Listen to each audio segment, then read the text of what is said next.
السلام عليكم ورحمة الله وبركاته، ازيكم عاملين ايه؟ وحشتوني جدا جدا من اخر فيديو كنا فيه مع بعض. ونقول اللهم صل وسلم وبارك على سيدنا محمد وعلى اله واصحابه اجمعين. لو اول مرة تشوفيني معاكي اختكم مكرمة صاحبة قناة ماما كوكي، ما تنسينيش بلايك واشتراك في القناة عشان يوصلك كل جديد. وزي ما انتم شايفين كده بدأت الفيديو بتاعي. النهاردة عندنا عزومة ويلا بينا نشوف هنعمل اكل ايه. جبت الكبة بتاعتي، حطيت فيها بصلتين وحطيت فيها وحوالي 4 طماطميات وعود كزبرة وقرنين فلفل حار. هتعملي ايه بقى بكل دوت هتشوفوا معايا، بس خليكم معايا للاخر. المهم يا رب تكون فيديوهاتي بتعجبكم، يا رب اكون اقدر بفيدكم بفكره واحده بس. زي ما قلت لك، لو اول مره تشوفيني ما تنسينيش بلايك اشتراك في القناه عشان يوصلك كل جديد. كده بقى جبت الصاج بتاع الفرن بتاعي دوت، وحطيت فيه حوالي 4 بطاطسات كبار زي ما انتم شايفين كده، وابتدي ان انا اخرطهم شرايح سميكه عشان هنعمل بقى شويه تكات وحركات كده النهارده هنظبط العزومه بتاعتنا. اللهم صل وسلم وبارك عليك يا حبيبي يا رسول الله، عليه افضل الصلاه والسلام.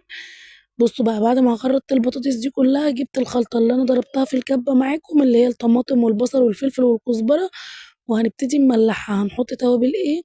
هنحط ملح، هنحط فلفل اسمر، هنحط كمون مبهر، تمام. هنحط ايه تاني؟ ورق لورا. لا، مش هنحط ورق لورا. تمام، ملح وفلفل وكمون مبهر، تمام، وواحدة ماجي. وهابتدي بقى إن أنا أقلّب الخلطة دي كلّها كده بعد ما بهرتها، وهانزل بنُص الكمية على البطاطس، ونُص الكمية التانية شايفين الليمونة اللي حطيناها طلّعنا القشر بتاعها أهو، ونُص الكمية التانية هانزل بيها على الفراخ. عشان إيه بقى؟ نتبّل الفراخ بتاعتنا كده ونودّيها في حتّة تانية، استنوا بس هتشوفوا معايا. هابتدي إن أنا بقى أقلّب البطاطس كده زي ما أنتم شايفين، تقليبة حلوة كده لحد ما أحس إن البهارات والتتبيلة كده دخلت فيها كلّها. هابتدي أفردها في الصينية بتاعتي زي ما أنتم شايفين، وبعد كده هاجيب الفراخ وهابتدي أبهرها هي كمان. جبت بقى الفراخ بتاعتي، طبعًا كنت غسلاها ونقعاها بقى في ليمون وملح، بُصّوا مضبّطاها كده. ابتديت إن أنا ألفّها بقى بباقية التتبيلة دي، أهو شايفين بُصّوا، ألِف الصدر وأحطّه، وألِف الورك وأحطّه. بُصّوا في بقى أجنحة كده بتتباع عند الراجل، أنا كنت جايبة حوالي برضه ربع كيلو معايا، وكنت جايبة ورك زيادة بحيث إن عندي مريم أصلًا بتحب الجناحة كارما يعني، عشان أنا باناديها أقول لها يا مريم. فأنا كنت جايبة لها بقى بالزيادة عشان هي يعني لمّا تستوي كده قبل ما ناكله ممكن أدّيها واحد، أأكّلها كده، فتبقى الحاجة معايا بالزيادة. دايمًا لمّا تعملي حاجتِك كده بالزيادة وبالبركة أحسن، لعل وعسى حد يخش عليكِ وأنتِ بتاكلي، حد يزورِك، كده يبقى أنتِ عندِك أكلِك بالزيادة، ما تقلقيش، ما تقوليش لأ مش عاملة حسابي، الكلام ده لأ. يبقى دايمًا أنتِ مستعدة، سِت البيت دايمًا لازم تبقى مستعدة لكل حاجة، فاهمينّي؟ فأنا هنا كنت جايبة يعني أكل زيادة، وأنا مش بس هاعمل فراخ، لأ استنوا بس، ده إحنا معانا النهارده بُصّوا مواهب. وبعد كده هاضرب كمان طماطماية في الكبة، بس هي المفروض كانت تبقى في الخلاط، بس أنا الخلاط عندي بايظ، فضربتها في الكبة كده ورشيتها على وش الصينية زي ما أنتم شايفين، وهادخّلها الفرن بقى تاخد كده لون وتستوي على مهلها. كده إحنا كنا لسه بدري، ده الكلام ده كنت باعمله الساعة 13:00 وإحنا هنتغدى على الساعة 18:00، فلسه بقى بدري خالص يعني. بس أنا قُلت أعمل أكلي وأجهّزه، رشة زيت بقى كده على الوش، ودخّلي بقى الفراخ بتاعتِك الفرن وبألف هنا وشفا. اللي كان ليه نصيب ياكل حاجة من من الأكل الحلو دوّة. بجد الصينية بُصّوا ما أخدتش معانا 10 دقايق على بعض، كلّه كده في السريع. ويا سلام بقى لو تعمليها كمان وتسيبيها ساعتين 3 كده متتبلة، وبعد كده تسويها. بس أنا قُلت أسويها وأضمن سواها أحسن، عشان منين ما نقولوا يالّا الأكل جاهز يبقى يالّا الأكل جاهز. هادخّلها بقى الصينية، شايفين مهدية النار إزاي، يمكن مولعة كمان من جنب واحد ومهدية النار من تحت. تعالوا نشوفوا بقى تاني وصفة معانا النهارده هتبقى إيه، برضه كبتنا العزيزة. ولو ما عندكيش كبة قطّعي الخضار حتت صغيرة أو ابشريه في المبشرة العادية. بصلتين وطماطميتين وقرنين فلفل حار. وتعالوا بقى نشوف معانا إيه.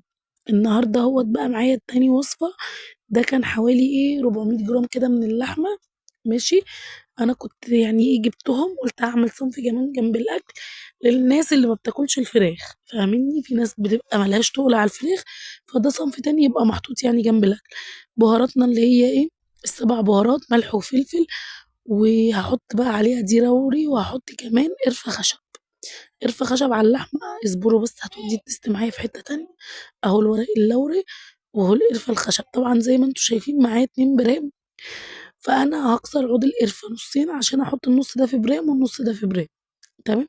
هابتدي بقى أقلّب وأحط اللحمة بتاعتي كمان كده أدّيها إيه، زي أتبّلها هي كمان في وسط التتبيلة اللي أنا عاملاها دي.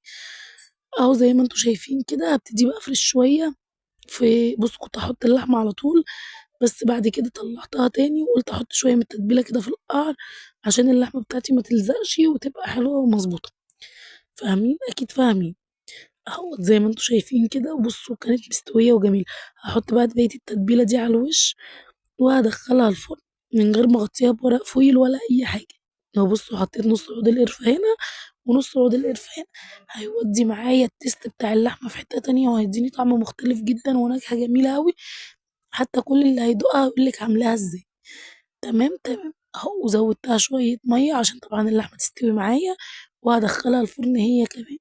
أهو بُصّوا والله كانت يعني عزومة ألف هنا وشفا للي كان ليه نصيب ياكل حاجة من الأكل الحلو ده. تعالوا كده نبصوا على الفراخ في الفرن بتاعتنا، شايفين الجمال والحلاوة، والله الكاميرا ظالمة اللون.